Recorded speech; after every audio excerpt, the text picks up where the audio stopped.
పూర్వకాలంలో ద్రవిడ దేశంలో ఒక రాజ్యం ఉండేది. ఆ రాజ్యంలో ఒక శివాలయంలో ఒక అర్చకుడు పరమశివుణ్ణి నమ్ముకుని అర్చకత్వం చేశాడు.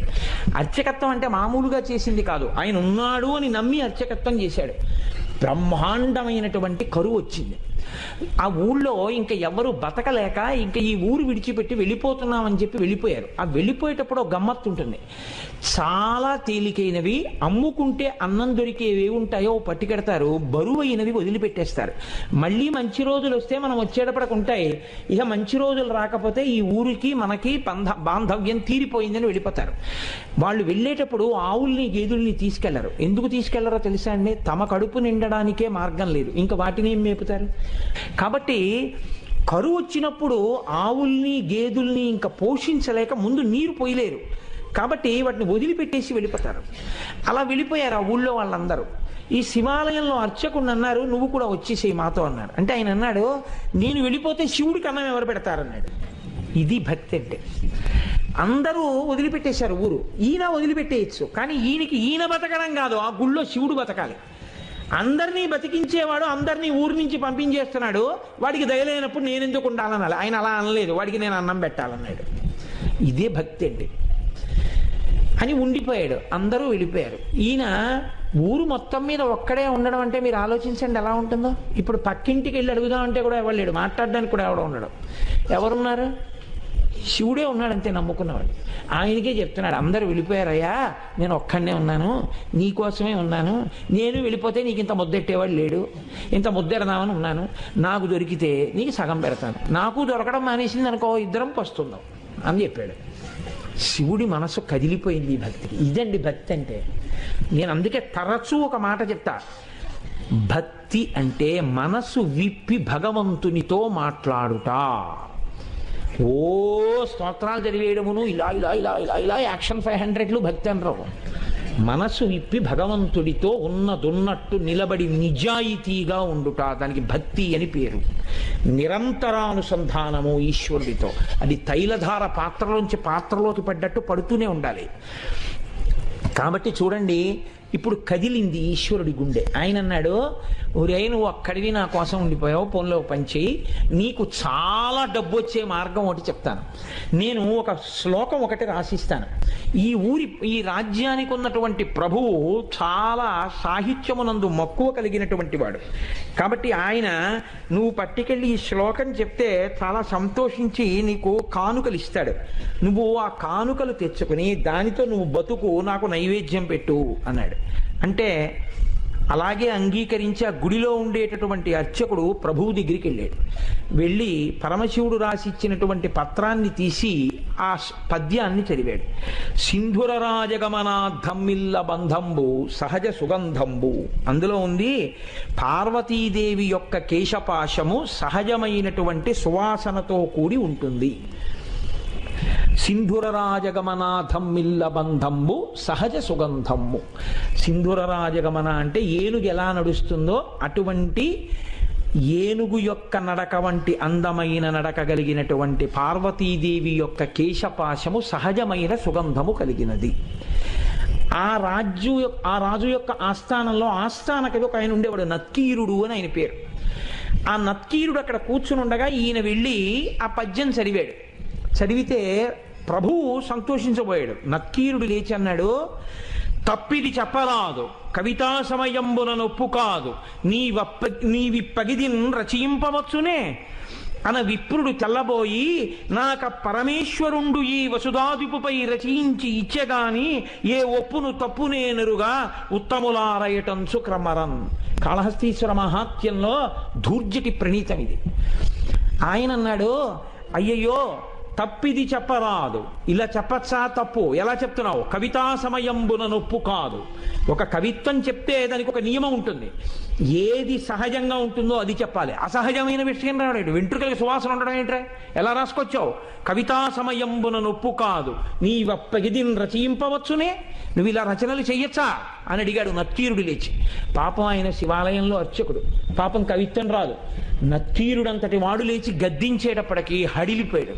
హడిలిపోయి నమస్కారం చేసి కాళ్ళ మీద పడిపోయి అన్నాడు, ఆ పరమేశ్వరుండు ఈ వసుధాదిపుపై రచించి ఇచ్చే కాని ఏ ఒప్పును తప్పు నేనురుగా ఓ ఉత్తములారయటన్సు క్రమరన్. ఓ ఉత్తములారా, నేనేమీ రచించలేదు, నాకు తెలియదు. అన్నం లేదని ఏడుస్తుంటే ఉంటే నీకు పెడతా, లేకపోతే లేదయ్యా శివయ్యా అన్నాను. అంటే నాకు రాసి ఇచ్చాడు. నేను ఈ రాజు మీద రాశానయ్యా వెళ్ళన్నాడు. డబ్బు ఇస్తాడన్నాడు. వచ్చాను, చదివాను, నేను రాయలేదు. ఈ తప్పు నాకు తెలియదు, నన్ను మన్నించండి, క్షమించండి, నేను వెళ్ళిపోతున్నాను అన్నాడు. పో అన్నాడు. తిరిగి వచ్చేసాడు. ఎక్కడికి వచ్చాడు? వెళ్ళిపోలేదు. అందరూ వదిలిపెట్టేస్తే నమ్ముకుని గుళ్ళో ఉన్నాను, నాకు దొరికితే నీకు పెడతానన్నాను. ఫోన్లే, మర్యాద చేయకపోతే పీడాపోయేది, అవమానం చేయించాడు, ఇలాంటి పద్యం రాసిచ్చి అని. ఇక గుడికి వెళ్ళడం మానలేదు, మళ్ళీ ఊరెళ్ళాడు. వెళ్ళి చాలా మనసులో కోపం. అమ్మ దెబ్బలాడుతూ సున్నిపిండితోటి నలుగు పెట్టేటప్పుడు ఉండేటటువంటి ప్రక్రియ మీరు ఎప్పుడైనా చూస్తే చాలా గమ్మత్తుగా ఉంటుంది. పిల్లాడు బిక్క మొహం వేసి ఎక్కడ గిల్లేస్తుందో భయం. వాడు ఇలా చేతులు ఇచ్చి ఇలా ఉంటాడు, అమ్మ వంక చూస్తూ. ఆవిడ మొన్న ఫస్ట్ యూనిట్ టెస్ట్లో 7 మార్కులు, రెండో యూనిట్ టెస్ట్లో 8 మార్కులు. అందులో గట్టిగా ఒత్తచ్చు కదా, ఒత్తేస్తూ చెయ్యి పట్టుకుని పైన కింద ఒత్తేస్తూ నిలబడు అని. మీ నాన్నకి పట్టదు, ఎప్పుడు ఉపన్యాసాలు అని ఇలా అంటుంటే తొడల దగ్గరికి వచ్చేటప్పటికి ఏ పిక్క తిప్పేస్తుందో అని వాడు అలాగే బిక్క చచ్చిపోయి ఉంటాడు.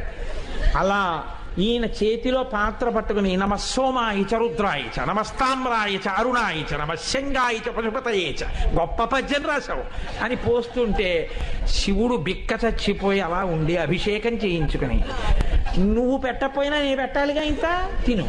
ఓం ప్రాణాయి స్వాహ, ఓం అపానాయి స్వాహ, ఓం యానాయి స్వాహ అంటుంటే ఆయన లేచి అన్నాడు, ఎందుకయ్యా అంత కోపం, ఏమైంది అక్కడ అన్నాడు. ఏమి తెలియని వాళ్ళే అడక్కు, సర్వజ్ఞుడివి, నీకు తెలియంది ఏం లేదు, ఎంత గొప్ప పద్యం రాశావు. మీ ఆవిడ వెంట్రుకలకి సహజ సువాసన. నత్తీరుడు నిలదీశాడు. ఏమిటి కవిత్వం అని అడిగాడు. కవితా సమయంబున నొప్పు కాదు, నువ్విప్పగిజిన్ రచయింపవచ్చునే అని అడిగాడు. సిగ్గుచేటై తిరిగి వచ్చానన్నాడు. అనేటప్పటికీ శివుడు అన్నాడు, వాడేవాడు ఈశాన సర్వ విద్యానాం ఈశ్వర సర్వభూతానాం బ్రహ్మాధిపతిర్బ్రహ్మ శివోమే అస్తు సదాశివోం. సమస్త విద్యలకు అధినాథుణ్ణి నేను ఇంతపాటి లేశమైన కవిత్వం ఇస్తే పలుకుతున్నాడు ఆ నత్తీరుడు. నేను రాసినటువంటి కవిత్వంలో తప్పు పట్టగలిగిన మొనగాడా నేనే పెడతానన్నాడు. ఒక బ్రాహ్మణుడి వేషం వేసుకున్నాడు, తలపాగా చుట్టుకున్నాడు, రాజుగారి సభలోకి వెళ్ళాడు. వెళ్ళేటప్పటికి అందరూ అబ్బో చాలా వర్చస్సుతో ఉన్నాడు, లేచి నిలబడ్డాడు. నిలబడేటప్పటికి ఇంకా ఎవరిని ఏమీ అడగలేదు, చాలా కోపంతో ఉన్నాడు. ఈ రాజుని మీదనే కవిత సాహిత్య స్ఫురన్మాధురి చారు ప్రౌఢిమ చెప్పి పంప విని మాత్సర్యంబు పాటించి ఈ నత్తీరుండూరక తప్పు పట్టెనట. ఏది లక్షణమో అలంకారమో పదబంధమో రసమో చక్కం చెప్పుడా తప్పనన్. శివుడు నిలదీశాడు, ఎరా నేను ఈ రాజన్యుని మీదనే కవిత సాహిత్య స్ఫురన్మాధురి చెప్పి పంప అద్భుతమైనటువంటి పద్యం ఒకటి నేను రాసి పంపించాను. ఈ నత్తీరుండు మాత్సర్యంబు పాటించి ఊరక తప్పు పట్టానట. అవతలవాడు పద్యం రాయడం ఏమిటి, నేను మెచ్చుకోవడం ఏమిటని కేవలం అసూయతో నత్తీరుడు తప్పట్టుకున్నాడు పద్యంలో. ఏది పద్యంలో తప్పెక్కడుంది చెప్పమనండి. లక్షణమో, ఏం పద్యంలో లక్షణంలో తప్పుందా? అలంకారమో, అలంకారం తప్ప. పదబంధమో, పదములు బంధం వేయడం తప్పొచ్చిందా? రసమో, రసభంగమైందా? చక్కని చెప్పుడా తప్పనం. ఏది తప్పు చెప్పు. రాజు తెల్లబోయి ఈ కూడా ఎప్పటిది ఎప్పుడు అయిపోయింది, ఇప్పుడు కమాలని ఈయనెవరో వచ్చాడు అని ఆయన వెళ్ళిపోయాడు కదా అర్చకుడు, ఈయనెవరో వచ్చాడు. ఓహో కవిత్వం రాసిన వాడు ఈయనేమో. శివుడు అన్నాడే, మరి ఈయనేమిటి ఇలా ఉన్నాడు అనుకున్నాడు. ఈలోగా నత్తీరుడు గభాలన లేచాడు, తన పేరు కదా ఎత్తాడు. అందుకని నత్తీరుడు లేచాడన్నాడు, అగజకునైనం తగు ఇలా మగువులకు తగదు మాను మాత్సర్యమింకన్ గగన ప్రసూనవాదము జగతిన్ ప్రత్యక్షమునకు సరియన తగునే. ఏమిటా నువ్వు మాట్లాడేది? కవిత్వం రాశావా? పద్యం రాసి పంపించావా? అగజకునైనం తగు. కొండకి పుట్టినటువంటి తల్లి కాబట్టి ఎత్తి పొడిచాడు. కొండల ఆవిడ పార్వతీదేవి కాబట్టి ఏమో ఆవిడ వెంట్రుకలకి సువాసన ఉందేమో. ఇలా మగువులకు తగదు, భూమి మీద ఏ ఆడదాని జుత్తు సువాసనతో ఉండదు. గగన ప్రసూనవాదము, ఆకాశంలో పువ్వు ఉందంటే ఎవడైనా నమ్ముతాడు? కనబడుతుందా ఎవరికైనా? ఎవడైనా అనుభవించింది ఉంటే చెప్పు, మేమెవరం చూడలేదు వాసన. నువ్వేదో రాసి పార్వతీదేవి కేశపాశం అంతా చాలా సహజ సుగంధంగా ఉంటుంది అంటే ఎలా ఒప్పుకుంటాం? ఇది ప్రత్యక్షమునకు సరియన తగునే, మా కంటితో చూసింది అని సత్యమని మేము అంగీకరిస్తామా? అంగీకరించాం. ఏమిటి తప్ప తప్ప అని 10 మాటలు అడుగుతాయంటే అందుకని తప్పే అన్నాడు. అనేటప్పటికీ శంకరుడు అన్నాడు, పార్వతీదేవి కేశపాశమునకు సహజ సుగంధముందో లేదో చెప్పగలిగిన వాడెవరు? ఒక్క శంకరుడు. నేను చూస్తాను కాబట్టి ఆ కేశపాశం యొక్క వాసన, కాబట్టి నేనే రాసింది, నేను చూసిన వాడిని. నేను చూసి సహజ సుగంధం ఉందని చెప్పినా నువ్వు నమ్మవా? నేను శివుణ్ణి అని చెప్పడం కోసం ఒక్క నత్తీరుడికి కనపడేటట్టుగా నీలగ్రీవుండు నిటల నేత్రము చూపాను. నీలగ్రీవుడు నల్లని కంఠమున్నవాడు, హాలాహలాన్ని భక్షించినవాడు, అంత ఓర్పున్నవాడు, లోకములను రక్షించగలిగినవాడు. వీడికి నేను చెప్పింది నిజమే అని చెప్పాలని పరమశివుణ్ణి నేను అబద్ధం చెప్పవలసిన అవసరం లేదు. ఆమె నా భార్య. నేను నిరంతరం వాసన చూసిన కేశపాశం అది. నేను చెప్తున్నానని చెప్పడం కోసమని 3వ కన్ను చూపించాడు. చూపిస్తే అహంకారం అండి నక్కీరుడికి. తను నమ్మింది, తనకొచ్చిన 4 పద్యాలు గొప్ప అనుకున్నాడు. పరమశివుడంతటి వాడు 3వ కంటితో త్రయంబకుడై ఎదురుగుండా కనపడితే ఆయనే సుగంధిం పుష్టివర్ధనం ఉర్వారుకమివ బంధనాన్ మృత్యోర్ముక్షీయమామృతాత్ అంటాం.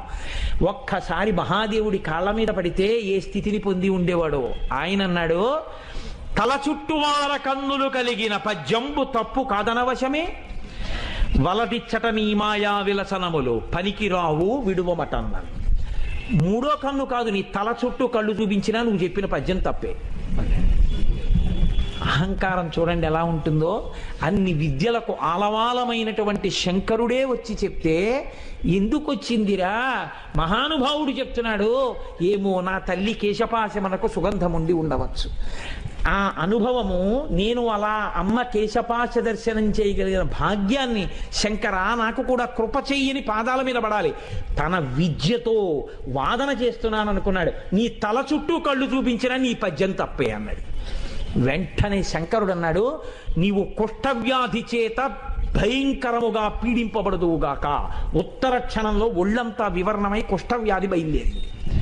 ఇప్పుడు పరమశివుడి కాళ్ళ మీద పడ్డాడు. అయ్యయ్యో తండ్రి, వచ్చిన 4 ముక్కలకి కన్ను మిన్ను కానక అహంకారంతో ప్రవర్తించాను. ఖచ్చితంగా జగదంబ యొక్క కేశపాశము సుగంధభరితమే అయి ఉంటుంది. నన్ను అనుగ్రహించి నాకు క్షమాభిక్ష పెట్టు అని ఆయన కాళ్ళ మీద పడ్డాడు. శివుడు అన్నాడు, నువ్వు కైలాస పర్వత శిఖర దర్శనం చేస్తే నీ యొక్క పాపం పోయి నీకు మళ్ళీ ఆరోగ్యం కలుగుతుందని అంతర్ధానం అయ్యాడు. ఇప్పుడు ఈ కుష్ఠవ్యాధితో బయలుదేరాడు. ఎంత వర్ణించాడో దుర్జటి. ఎప్పుడైనా అవకాశం ఉంటే కాళహస్తీశ్వర మహాత్మ్యం చెప్తాను, అప్పుడు విందురుగా. అప్పుడు మహానుభావుడు ఉత్తర భారతానికి నడిచి వెడుతూ కైలాసం కనపడక కుష్ఠవ్యాధి పెరిగి వేళ్ళు కాళ్ళు ఊడిపోతుంటే ఏడుస్తుంటే ఆనాడు సుబ్రహ్మణ్యుడు ప్రత్యక్షం అయ్యాడు ఒక చోట చెట్టు కింద. ఓరి పిచ్చాడా, మా నాన్న హృదయం నీకు ఇప్పటికీ అర్థం కాలేదు. కైలాసం అంటే కుష్ఠవ్యాధితో అక్కడ కడతావా? దక్షిణ కైలాసం కాళహస్తి శిఖరం చూడమన్నాడు రామ నాన్నగారని చెప్పి కాళహస్తి శిఖరం చూపించాడు. వెంటనే కుష్ఠవ్యాధి పోయింది. అప్పుడు అక్కడే ఉన్నటువంటి పాతాళగంగలో సరోవరంలో స్నానం చేసి శంకరుడి మీద ద్రవిడ భాషలో ఆయన బ్రహ్మాండమైనటువంటి కావ్యరచన చేశాడు. కాబట్టి అమ్మవారి యొక్క కేశపాశమునకు సహజమైనటువంటి సుగంధం ఉంటుంది అని చెప్పి పెద్దలైనటువంటి వారు ధ్యానమునందు అనుభవించారు.